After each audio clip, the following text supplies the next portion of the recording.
This conference will now be recorded. Okay, good. All right, let us get started. Everybody could say hello to all those who are here.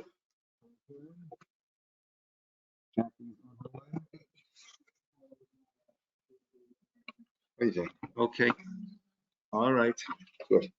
Okay, thank you very much, Yoshi. There we go. Okay, so we're on page 95 in our book as we carry on. And okay, I'm not going to spend that much time on this, but let's just go through and be familiar with it. Psuke de Zimra, as every day, the Shacharit, the morning prayers, are divided up into, I'd say, 4 sections. There's Psuke de Zimra, the verses of song, that is sort of preparation. Then we have the brachot before Shema, the blessings before Shema, Shema, the blessing after Shema, and then the Amidah, and then the closeout, we'll call it. So on Psuke de Zimra, on Shabbos, it's right, as Diamond 3 says, right, it differs from weekday by its additional prayers, and we're just following as it is in the Siddur. Page 96, concentrating during Psuke de Zimra. I endorse that. We should concentrate during Psuke de Zimra, right? My name is Rabbi Yisroel, Ciner, and I endorse that statement. Yes.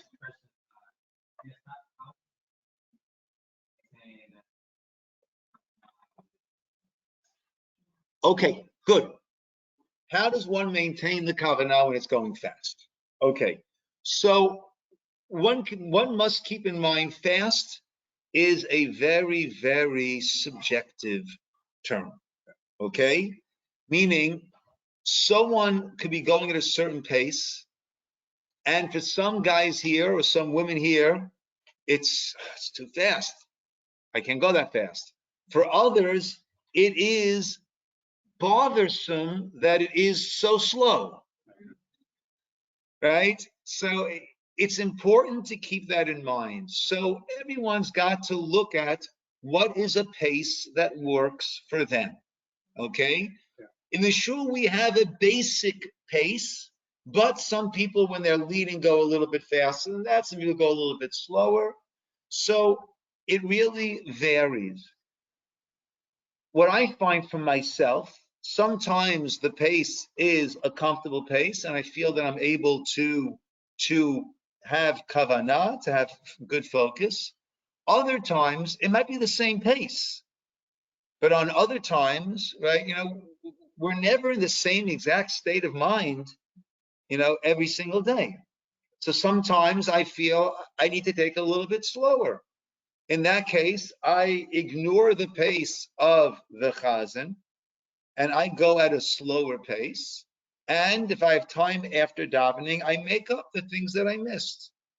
Okay, the bare bones that one must say of Psuke de Zimra is Baruch She'amar, the blessing that begins it, Ashrei, which is one of the middle songs, and Yishtabach, which is the bracha that closes it out. That is the bare bones minimum, which, if that's all the person can say with kavana, that becomes the ideal. The Shulchan Aruch, the code of Jewish law, states better to say a little with kavana than to say a lot without kavana. But in order to qualify as Psuke de Zimra, you need Baruch She'amar, Ashrei, and Yishtabach on a weekday.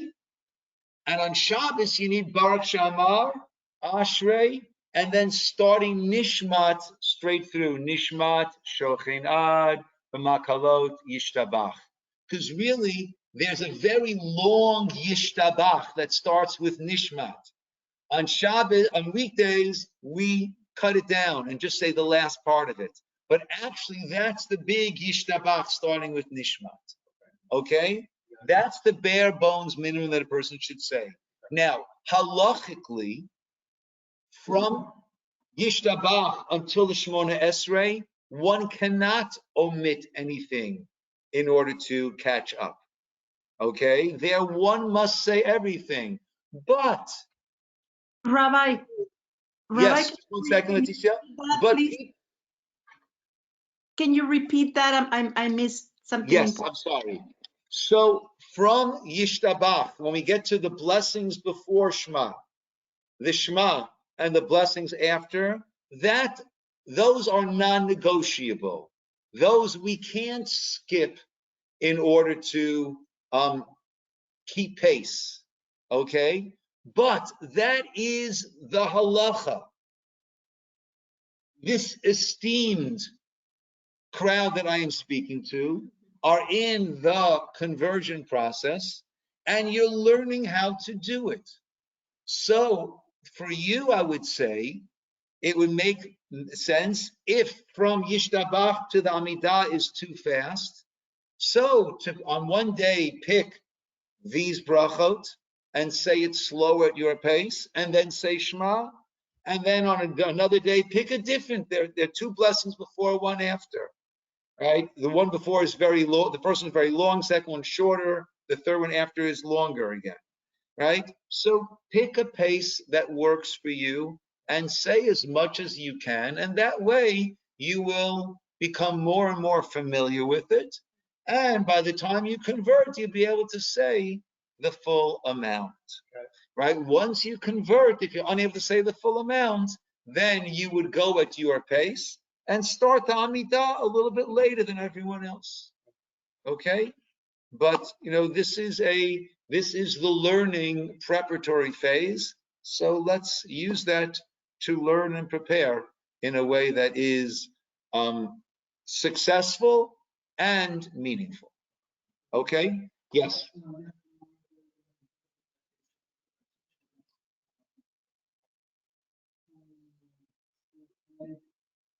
Okay.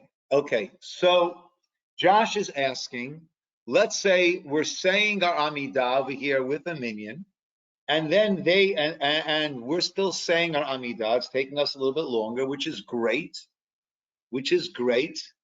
Right? Let's remember, davening is not meant to be checking off the box that I did it. Davening is meant to be a connection to God. Okay? So it's taking you longer. Beautiful. So what do you do when the chazan gets to Kedusha? So unless you're at the very end of davening, you would stop where you are in your Amidah, not answer anything, but think. When the chazan says, Kadosh, Kadosh, Kadosh, Hashem Sivakot, Meloch, Ha'aretz Kvodo, you would think along with him. Now I'm whispering. That's incorrect. I'm just showing so you know what I'm thinking. Right? You think along. Kadosh, Kadosh, Kadosh. Baruch Kavod Hashem Min Komo. The Chazan says it. You think along with it. As he's saying it, you're thinking. Not whispering it, but thinking it. Okay? And that's it. Those are the 2 things that you would pause for and think along with him. The pasuk of Kadosh, Kadosh, Kadosh, and the pasuk of Baruch Hashem Min Komo. Okay? There are some more nuances to that, but let's start with that. Let's leave it at that at this point. Okay. Sure. So 96, right? We endorsed that. 97, Kriyat Shema and its blessings. After Psuki de Zimra, Kriyat Shema and its blessings are recited. 2 blessings on 97 before the Shema, right? And one, and then Shema, and then the one after. Okay, it is customary to stand up in preparation for reciting the Amidah. Okay, so all that, right? So that is regular davening. That is not Shabbos particular. The Amidah, page 98 of Shemona Esrei, is different than the one recited on weekdays, right? That you're familiar with already. Every Amidah has the first 3 brachot, the last 3 brachot. On a Shabbos or a holiday, the middle bracha speaks about the essence of the day. On weekdays, the middle bracha, we have 13 requests as our middle brachot, right?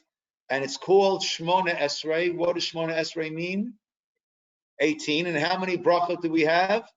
19. But nevertheless, we insist on calling it the Shmona Esrei, right? It started off as 18, and then one was a bracha was added on. Okay.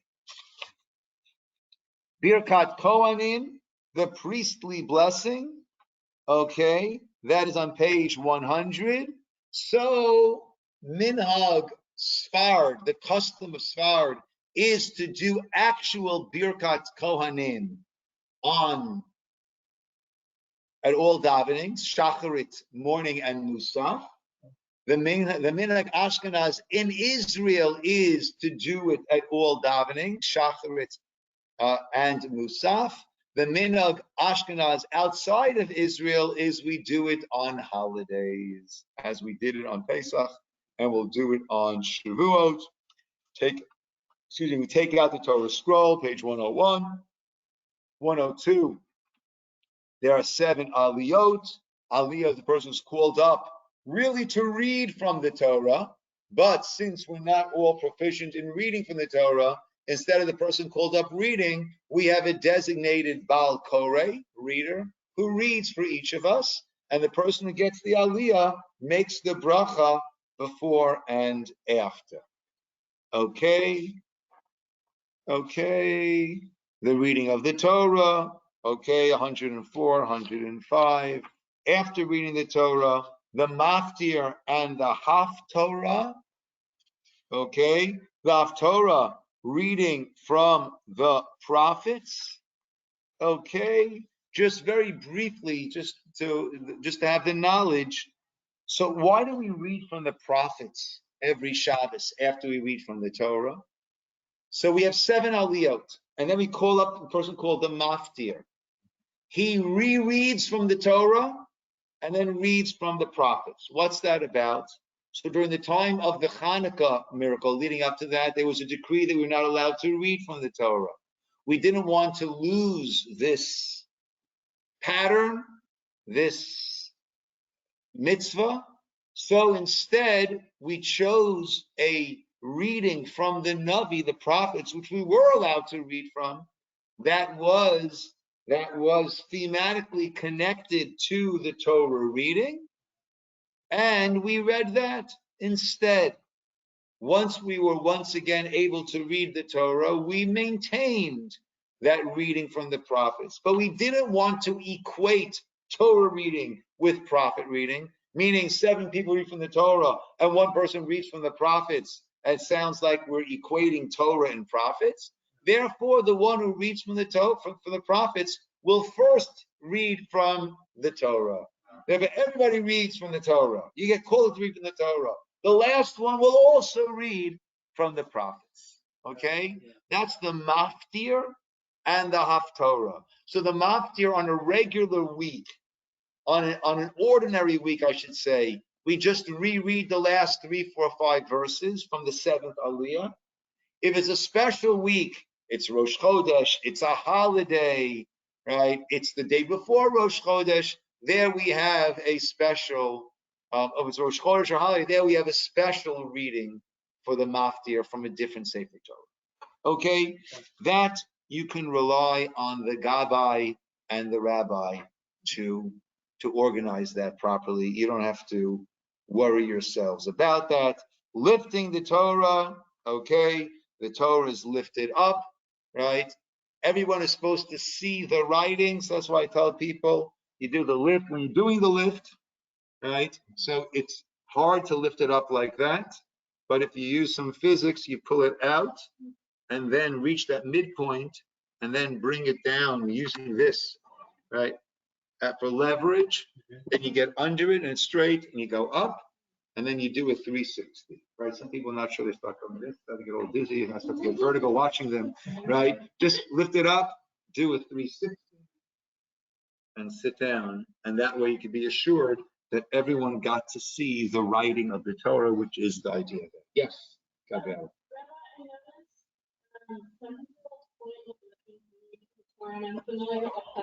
Yeah. Yeah.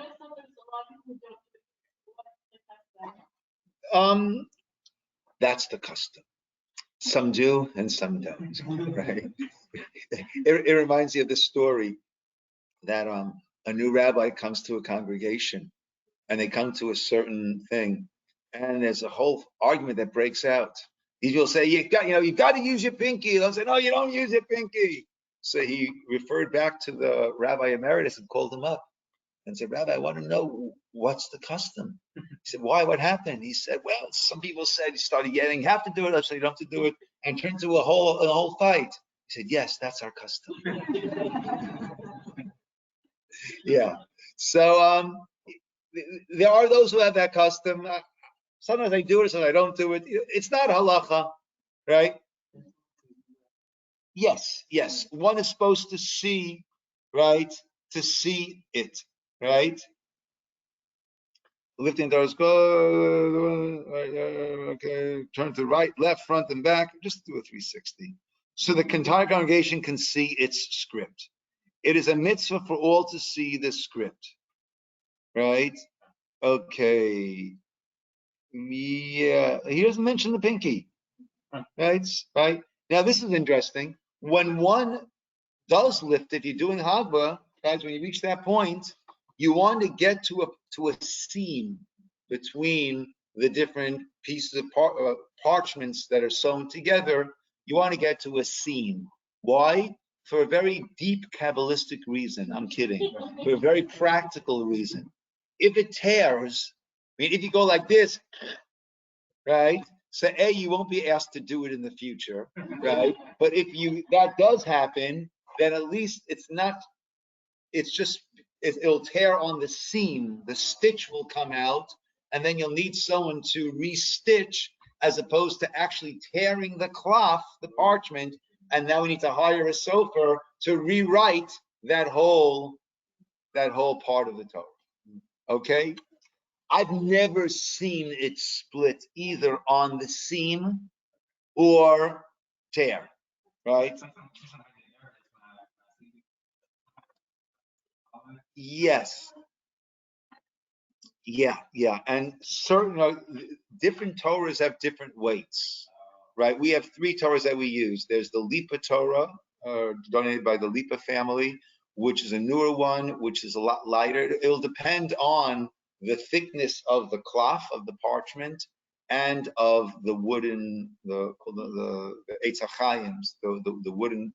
That's right. How heavy are those?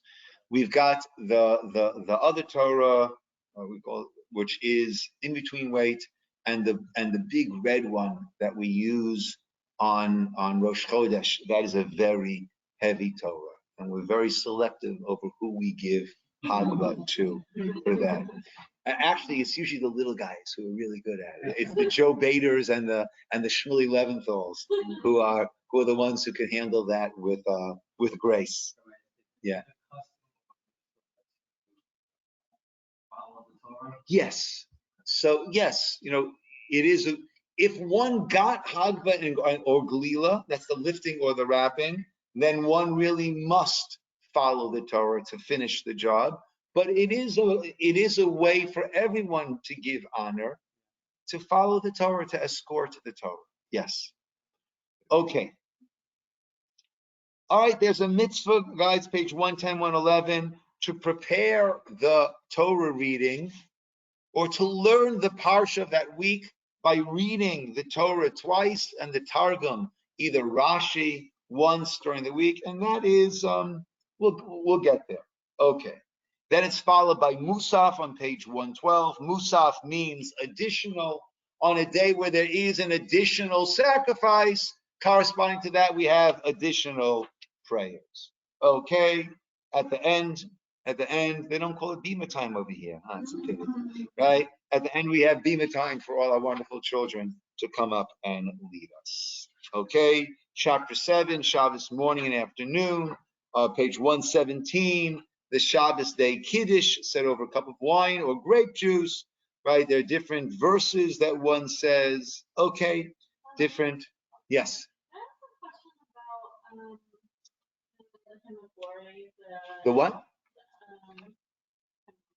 Yeah, it's not called that. Oh yeah, Anum Zemirot. Yeah.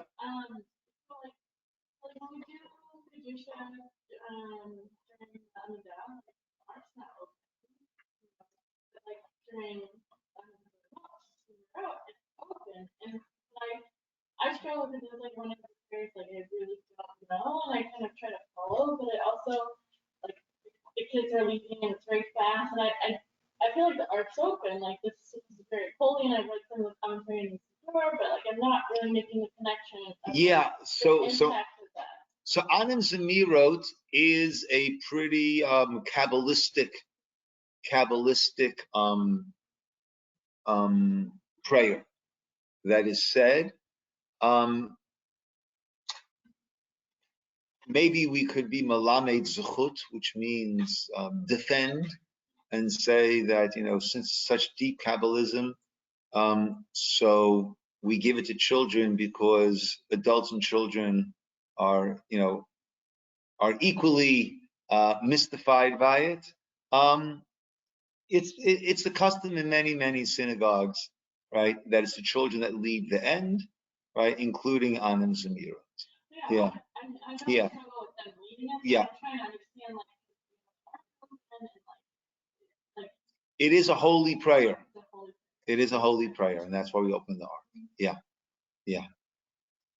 Okay, one may not eat before Kiddush and the Shabbos morning meal, 118 and 119. Okay, yeah, that's in general, right? Okay. So once it's time, one may not eat before Kiddush, but it's got to be time that you can make Kiddush. Okay, so let me explain. In general, a person should not, the general halacha is don't eat before you daven, right? Take care of your relationship with God before you worry about your relationship with, or as the sages put it, pray for your life before you start eating to give yourself life. Okay? With that having been said, right, if a person needs to have some food before they start davening in order to have the strength, right, I have some water in the morning, right, before I come to shul, right? I need to put something into the tank.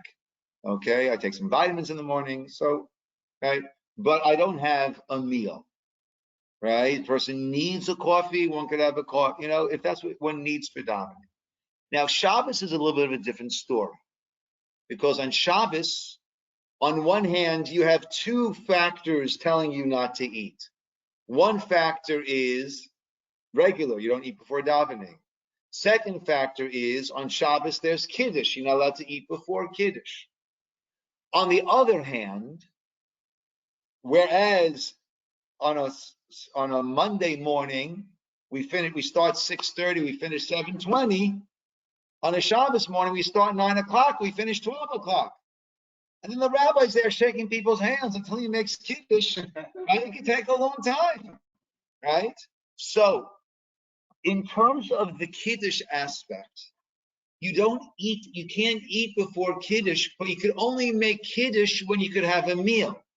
Because Kiddush needs to be at a meal. You can only have a meal if you've already davened. You with me? So there's no problem of eating before Kiddush if you eat before davening. Because again, Kiddush needs to be where you're having a meal. If I can't have a meal, I can't make Kiddush. So there's no problem then eating before Kiddush when I can't make Kiddush. On Shabbos morning, where it's going to take a long time, before I walk to shul, I usually have a banana and sometimes a clementine along with that, because I'm not going to eat. So there, but it's not yet time for Kiddush, it's not a problem. And because I'm not going to be eating until after 12, I do eat something beforehand. Okay? One would not sit down to an elaborate meal. One would not, wash and have a whole meal right before davening. But if you need something to help tide you over until the evening, until davening finishes, so then that is okay. Okay. Hashgam helps too. So now, let's say davening finished, right? And you're very hungry, so you can't eat until you hear Kiddush. There's another factor here. Kiddush needs to be where you're having a su'udah, a meal. A meal is considered if you have bread, that's a bona fide meal. Or if you have mizonot, right? Cakes, crackers, things like that. Or if you have even enough grape juice, wine, that could be considered a meal. But a problem that people might run into is as follows, right? I hear Kiddush, Rabbi made Kiddush, great. And I'm just gonna have some salad, and then I'm gonna go home. That's a problem. Why is that a problem? You didn't have a meal. In which case, my Kiddush was not Kiddush. I didn't make it, the rabbi made it. So it wasn't a blessing in vain, but I did not fulfill my mitzvah of Kiddush through the rabbi, whoever's making Kiddush, making it because I didn't have a meal. If I didn't fulfill my mitzvah of Kiddush, then what can't I do? You can't eat. So you can't have that salad. You have to decide, am I going to have something that qualifies as a meal? So over here, it's easy. We have a Kiddush luncheon, right? We have a Kiddush luncheon, right? So of course, you hear Kiddush, then you wash, you make hamotzi, beautiful. That's bona fide Kiddush in the place of a meal. But let's say on Pesach, when we had cake and we had fruit. Let's say you decide, I don't want any cake, I'm just going to have some fruit. That's a problem, because then that wasn't a meal. Then it wasn't a Kiddush. Then you shouldn't have been eating. Or on Shavuot, we're probably going to have cake and ice cream. And you decide, no, the cake's too fattening. I'm just going to have ice cream, right? If you decide that, that's a problem, because that's not a Suda. Then it's not Kiddush, right? So that's something to keep in mind. Okay. Yes. I have a question. Share a comment. So our friends from Boston came. My friend Hannah, Gabriel and Hannah. Yeah, Gabriel and Hannah, and so she, has like a 1-year-old, and she like in the mom community, like they're not going to daven at shul. So on Shabbos, she said she does Kiddush in the morning, and like if you're breastfeeding or anything, like she has to do that like first thing. Yes. There's no time restriction on doing Kiddush. Okay. Okay, good. Excellent point. So Gabriella asked, how does this all work in terms of a woman? So a woman also should not have Kiddush and a meal until she davens, right? But for a woman, if she just makes some bakashot, some brachot, some requests, some blessings, she has fulfilled her Torah obligation of davening. Okay, so Danielle, you've got some little ones at home, right?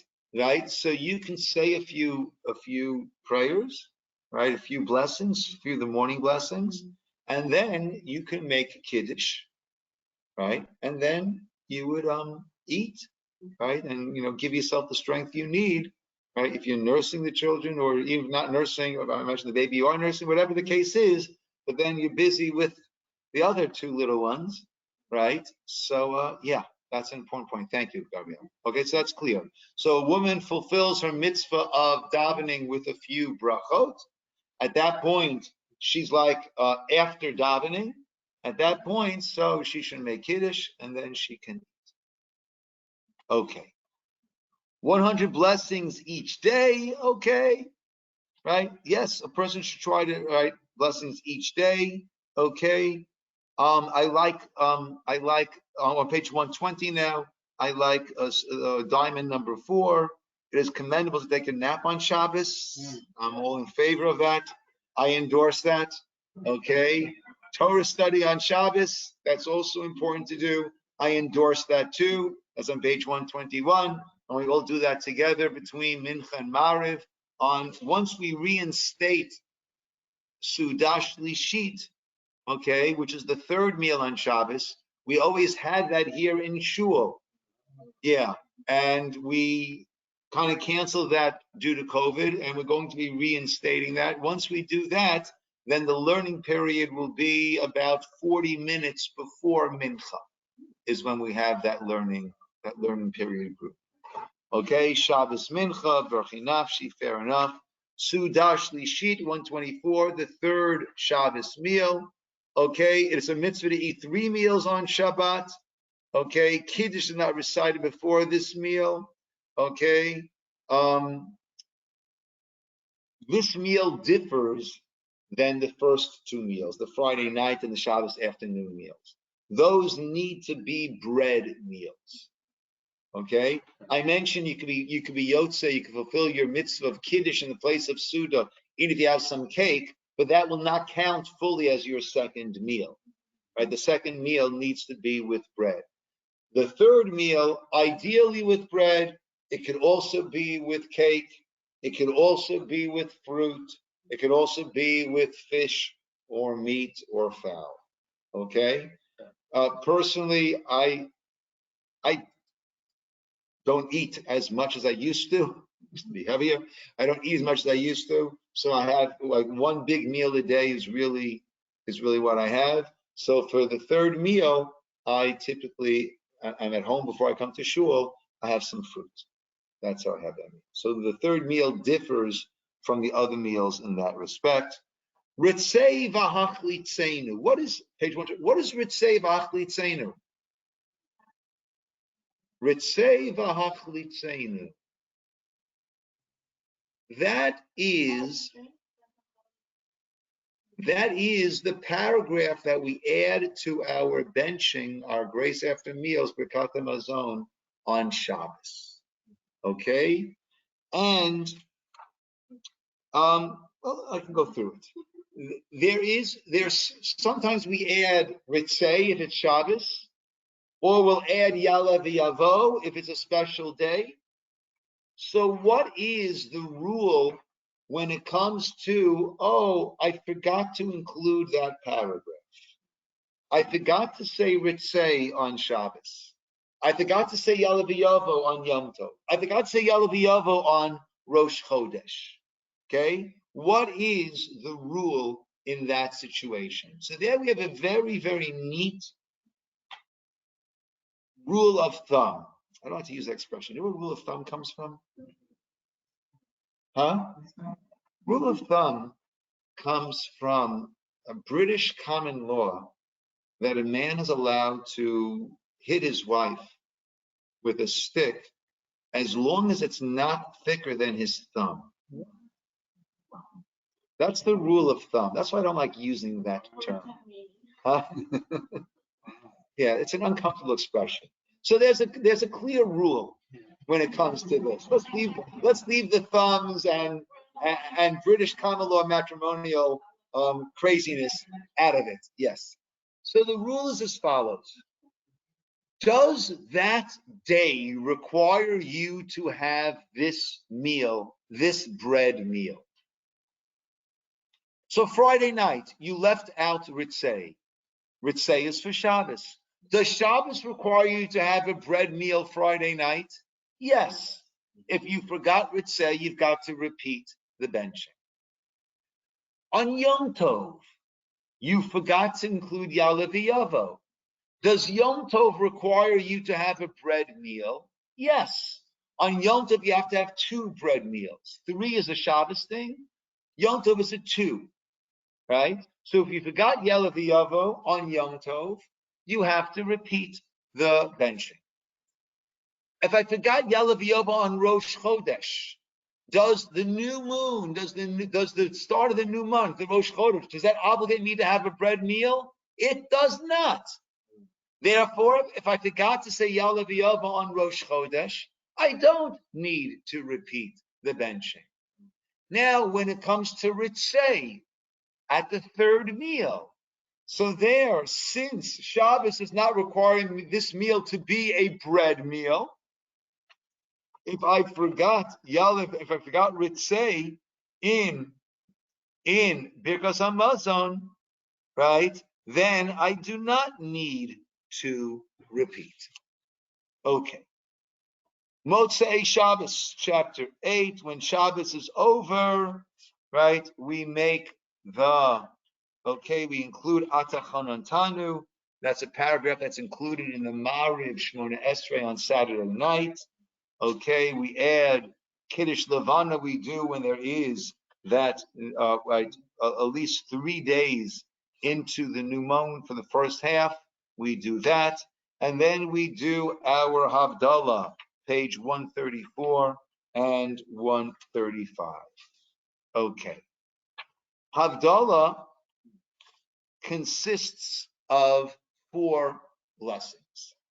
Okay, we make the blessing let's go in order. We make the blessing after some preparatory verses. We make the blessing over bisamim. What are bisamim? Why do we make the bracha over bisamim? No, to revive us. It's like smelling salts. Because why do we need to be revived? The extra soul is leaving, and therefore we need to steady the ship. So we have the bisamim. On Yom Tov, do we have this extra soul? We do not. So after Yom Tov, Havdalah does not include bisamim. Good. The second blessing that we make is over the fire. Why do we make the blessing over the fire Saturday night? 2 reasons. Good.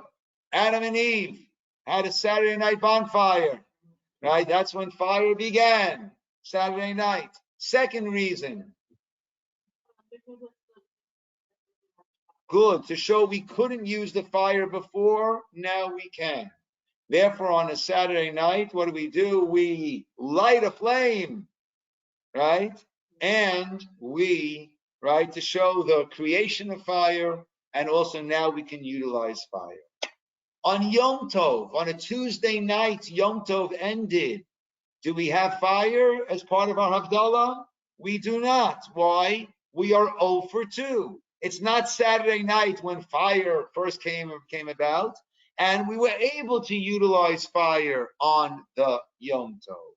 So there is no blessing over the fire.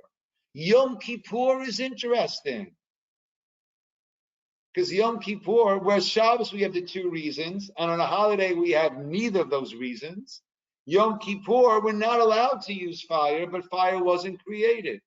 So therefore the Havdalah after Yom Kippur does involve fire, but instead of striking a match and getting a new fire, we should take it from an existing flame, because that demonstrates we were not able to utilize the fire until this point. Now we can.